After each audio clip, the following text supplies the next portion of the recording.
Hello, everyone, and welcome to the Social Justice Plenary of the 39th Annual World Affairs Conference. I'm your host, Robbie Evans, and today we are joined by our speaker, Mr. Mehrdad Baghai.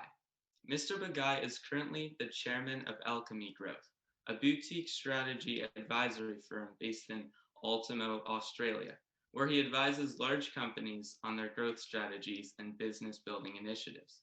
In the past, he has worked as a partner at McKinsey Company and as the co-leader of the firm's worldwide growth practice. Additionally, Mr. Baghai was the executive director at CSIRO, Australia's National Science Agency. Mr. Baghai received his education at various top schools, including Harvard and Princeton. In addition to his ample success in education and professionally, Mr. Baghai has an interest and passion for social justice and bettering the world around him. He and his wife, Roya, co-founded the social venture High Results, an organization aimed at educating students about fairness and global citizenship, which has reached over 10,000 students today, all around the world. Thank you to everyone for joining us today. During this fireside chat, we'll have 25 minutes to learn from Mr. Baghai, starting with some questions about his early years as a student. We'll then inquire into his professional life and passions, including the work he does with High Results and as an author. And along the way, we'll pick his brain a little bit about his ideas regarding justice and how he sees the world moving towards a brighter future. We hope you enjoy it, and let's get right into the interview. Mr. Baghai, thanks again for taking the time out of your busy schedule to speak with us. Just to start things off, I want to actually talk a little bit about your earlier life and education. So please tell us a little bit about your early years. I read that you immigrated to Canada at around the age of 9. How was the transition between the countries? Were there any notable lessons that you learned that still remain with you today, or any experiences and perhaps inspired your activism work with High Results today? Well, thanks, Robbie. It's great to be with you at this conference. Look, I think it's a great question. I was 9 when my family moved from Iran to Canada, and I grew up in Toronto. But the reason we left Iran is that my family, as members of the Baghai faith, which is a persecuted minority in Iran, left because of all the events that were going on. A lot of Baha'is were attacked, even in the lead up to the revolution, and of course, much more so since the revolution. And so as an early part of my growing up, I was exposed to this question of other. Why is it that, otherwise very good people can be taught to hate others? And why would you take this 3% and come up with reasons for hating them? Like whether it's that, they believe men and women are equal, or they don't believe in clergy, or they put science on the same, level as faith. And so those end up being reasons to persecute an entire population, and not, and a large chunk of the majority can be taught to believe that. And of course, arriving in Canada, I barely spoke any English. And my first 4 years before I went to UCC, where I was in public school. And what ended up happening was there was, of course, the Iranian Revolution. There was a hostage crisis. And so a lot of my classmates treated me as though I was a terrorist. And I tried to explain that actually I was more like a refugee fleeing from the violence. But, again, I was another. So a lot of my early experiences in life were about how the world creates otherness and uses hate to create division, and that gets in the way of us building a better world. Wow, that's really interesting. I read online a little bit of when you were talking about a particular instance when, as you mentioned, when you came to Canada, you were familiar with English, but not necessarily all the slang. And there was an immature student in your class who tricked you into cursing at the teacher. That's what I read. That was my first day in school. I got a detention for using the F word because I didn't know what it meant. And I was told that when teachers call on you, you have to use that word. And so, so yes, I did. The principal was understanding, but felt that given the precedent, I have to have it attention. But yeah, that was my introduction to classroom. Wow, I mean, that's unimaginable. When I'm reading about it, I noticed you said, quote, all the shaping events of my life center around injustice. And I mean, I can have it, you've already spoke about it earlier, but I mean, that was really interesting to me. I was wondering, can you elaborate on that? And like, were there any other instances, I mean, in addition to the very clear ones you've described, where that was the case too? Well, yeah, I mean, I think it was interesting growing up because, you know, the Baha'is in Iran are considered unclean and untouchable, right? So if someone touches you, then their future in heaven is threatened, right? So it's actually quite a weird thing to grow up with. But it wasn't, I began to discover that it wasn't just my experience in Iran. I mean, you look at the experience of the African American, the Black population in the US. You know, if a Black person would have put her toe in a pool, then in the South, not too many decades ago, they would have drained the pool and not allowed a white person to go in. I mean, it seems crazy to us, but then again, we see signs of similar kind of hate in America today. So these undercurrents have been there, and what the thing that, you know, I grew up with, I had parents who, particularly my mother, who really did not allow me to ever feel inferior, but got me to understand that injustices are perpetrated mainly for systemic reasons. You know, people wanting power, people wanting to use populations to achieve certain things. And so they ended up really trying to educate me. My mother, I was very, you know, curious about whether ways of creating equality in society might be more successful. You know, particularly, I was very interested in socialism at 15 when I was at UCC. And my mother took me on a tour of the Eastern Bloc, and so that I could see firsthand what life in some of those countries was like. You know, and so they basically, you know, my education exposed me to a whole bunch of these issues, not just in the classroom, but also through visiting things in life. And I kind of grew up, I think, understanding that I think I wanted society to be better. I didn't want people to be misled. And I thought that it was really important to allow, you know, as we do education, to really push independent thinking and to allow people to learn how to ask questions. I think it's a lot harder for your generation than it was for mine, Robbie, because I think fake news and social media have made it incredibly difficult to tell truth from falsehood. And so it's a lot easier to mislead large numbers of people with falsehoods. And the results can be quite traumatic for individuals and for society. And so I think that the sorts of things that got me interested in this space are even more important today than they were when I was your age. Wow, I mean, there's a lot of interesting things to touch upon. One thing I found particularly fascinating was your mother, who helped, as you mentioned, helped you maintain pride and understand you were not inferior to anyone else. Throughout your life, you've very clearly been able to maintain that positive outlook. But what helped you do that in such difficult situations? And why was it so important?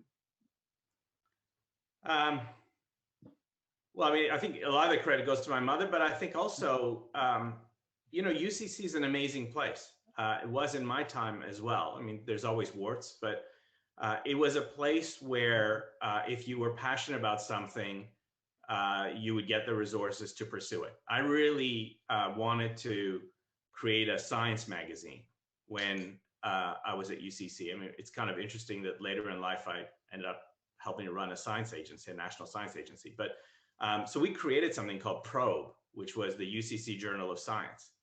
And, you know, the school gave resources. In those days, we used to, you know, the printing was done by hand and various other things. But we created a magazine and we would distribute it in the school. And so I think being in an educational environment where you could go from an idea to reality is really, really important. I think what I've learned since about learning science is it's one thing to, understand new theories and even practice them in the classroom. But unless you get to apply them in some way in the real world, you don't develop the confidence you need to do it in day-to-day life. And I think that's one of the things about my early years in my education was it gave me a lot of confidence to push my own ideas. And a lot of my mentors, actually, one of my favorite quotes that I came across when I was 15, I was just actually interviewed on a podcast a couple of weeks ago. They said, "What's your favorite quote?" I was referring to it, was it's all about questioning laws of society and saying, if doctrines are not really safeguarding the interests of the majority of humankind, then they should be swept away. And so in those early years, 15, 16, I learned to question orthodoxy. I learned to think for myself. And the more I read, the more I saw, the more I did, the more confidence I began to get in my ability to be myself and to think for myself and to put ideas forth. That's really interesting. I'm just thinking, I mean, it certainly is a very relevant problem where it seems because of so many falsehoods, all the information people have access to, people all around the world are living in different realities, which can lead to a lot of conflict, a lot of problems. Particularly, I'm thinking about the US recently, but it's very general. You mentioned how, yeah, in your experience, that's really interesting. I think it definitely came down to your education, to your curiosity to really learn, read, to really understand the truth. But how do you think people can overcome the challenges that you mentioned of our generation, especially with social media, all of the added challenge? I talk a little bit about how things have changed and how those obstacles can maybe be overcome. Well, I think your wording was really perfect, Robbie. Different realities. So when I went to the Kennedy School at Harvard, which is a school of public policy. And, one of the interesting things about that education, whatever, 35 years ago, was that you understood that there was a shared fact base. And then what you debated were opinions about what do you do with respect to those facts. And I think what's changed in society is that people are now comfortable just accepting their own set of facts. That facts are like opinions. You can decide which group you accept and which groups of facts you want to ignore. And so essentially we have groups of the population that can live in their own reality.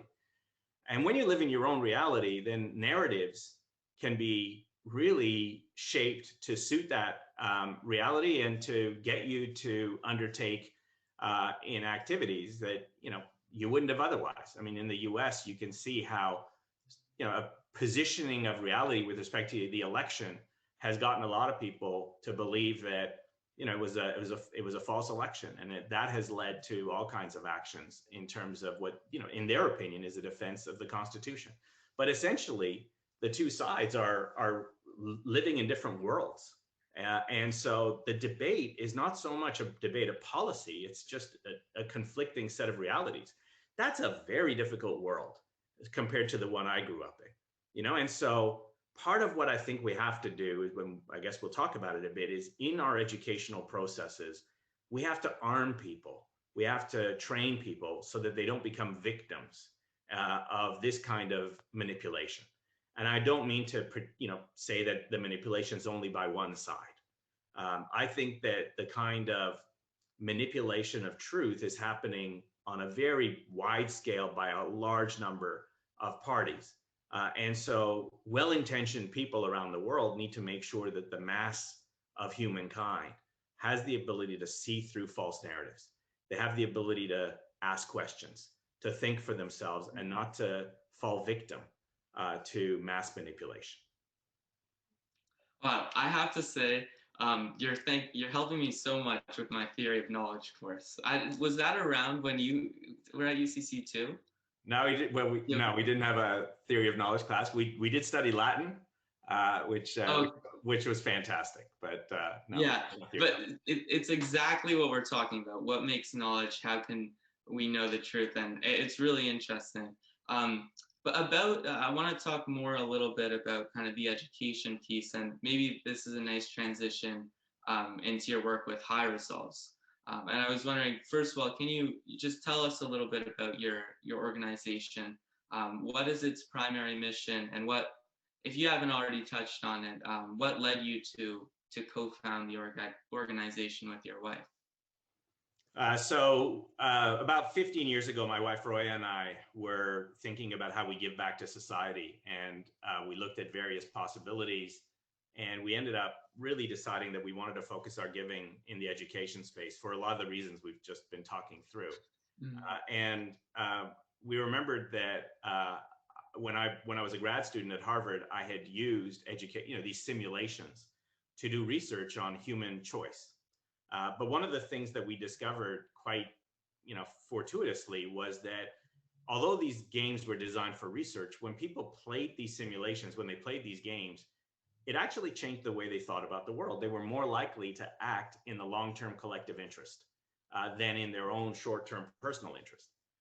And I ended up really becoming fascinated by that, because so much of what's going on in society is this acting in your own self-interest.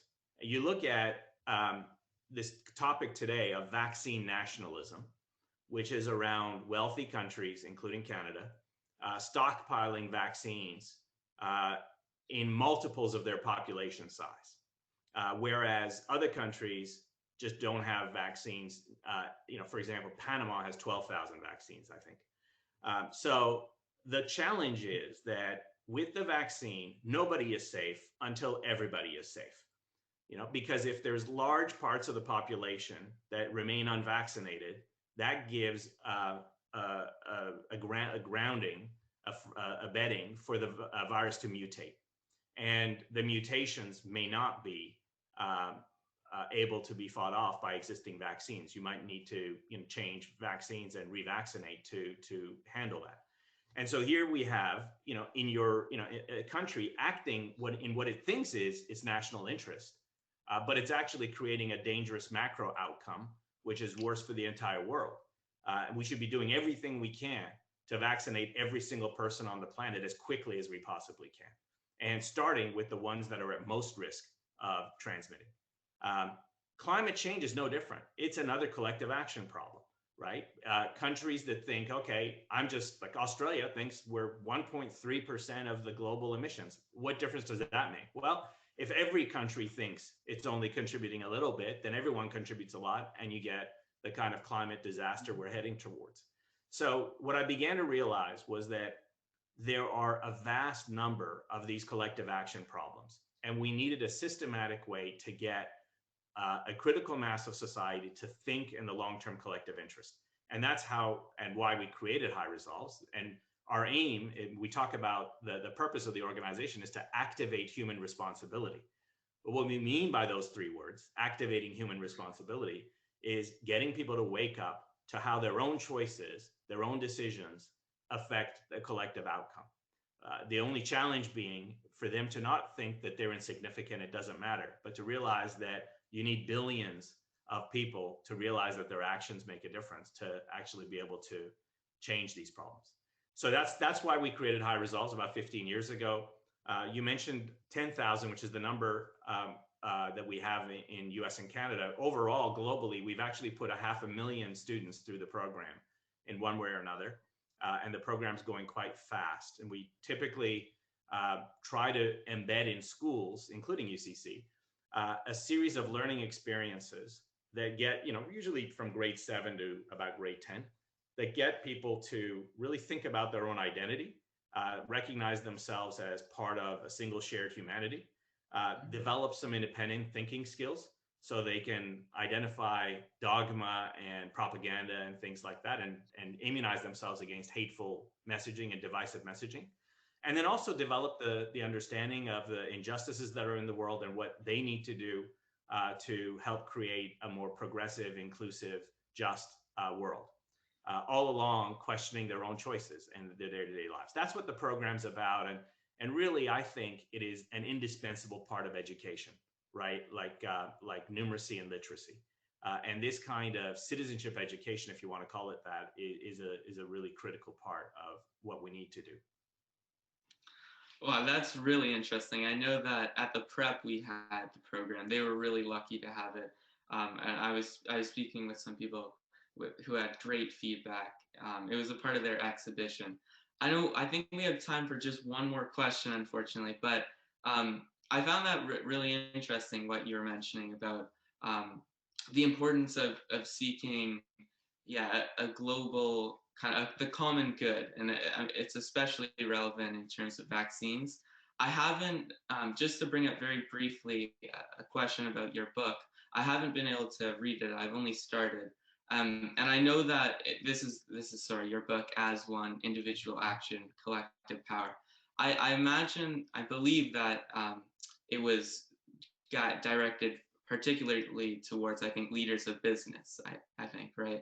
But I read in the preface that you said, our world is as much about cooperation as it is about conflict, as much about collaboration as it is competition.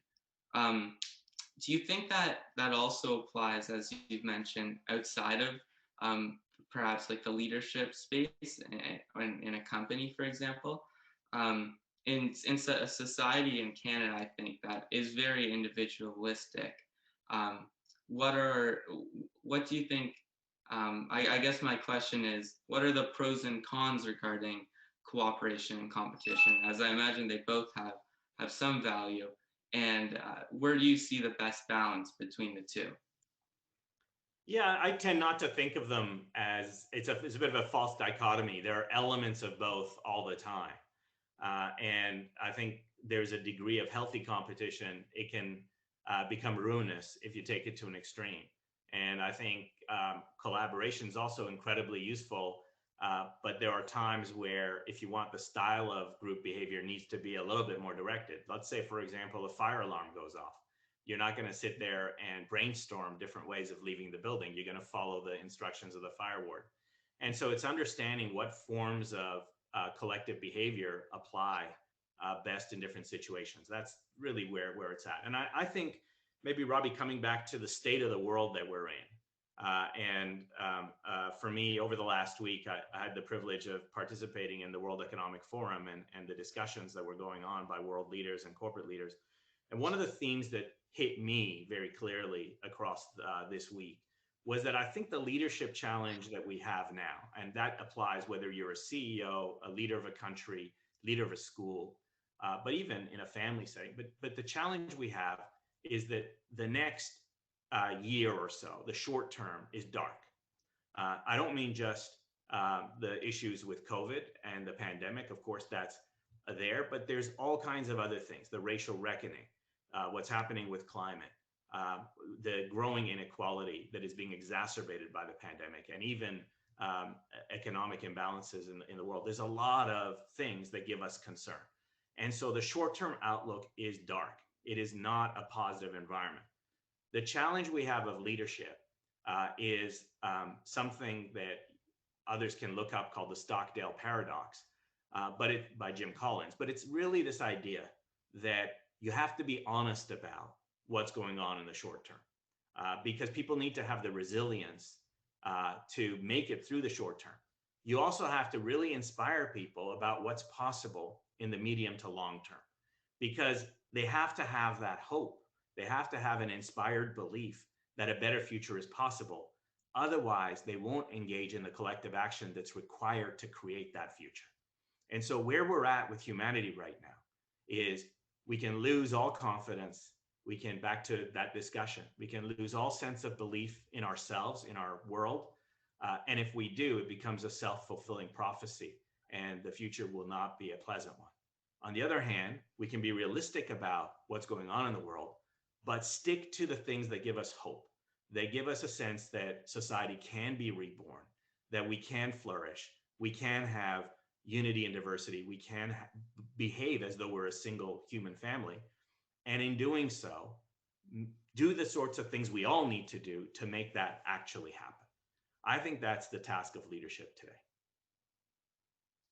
Wow, Mr. Baghai, thank you so much once again. I'm sure, I mean, I have my own questions. I'm sure all the audience members do too, but you've given us so much to think about already. Unfortunately, we're out of time. But I just want to say, like, we really appreciate, thank you so much for talking with us. I'm sure we'll make for some great conversation between attendees in the future and with their families. Thanks, Robbie. I So wish I could have been there in person, but the world doesn't allow it. Can I just tell you that your research and preparing for the interview was first rate. Thank you for taking the time to study. No worries. Thank you so much.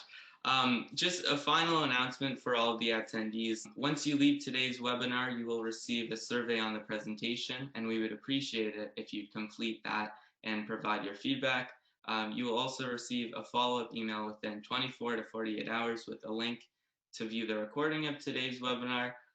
Take a look back at it. There's a lot of content to consider. And so for the rest of the day, just please navigate to your links on worldaffairs.ucc.on.ca and attend your following events. Immediately following this plenary at 10:20, we are hosting a networking session on Zoom. This is an opportunity for you to meet other participants and bond over fun prompts and breakout rooms. Please refer to your personal schedule on WAC website for all the Zoom links. On behalf of WAC and our presenters, thank you so much, Mr. Baghai. Thank you to everybody who's attended today, and we hope you have a great rest of your day.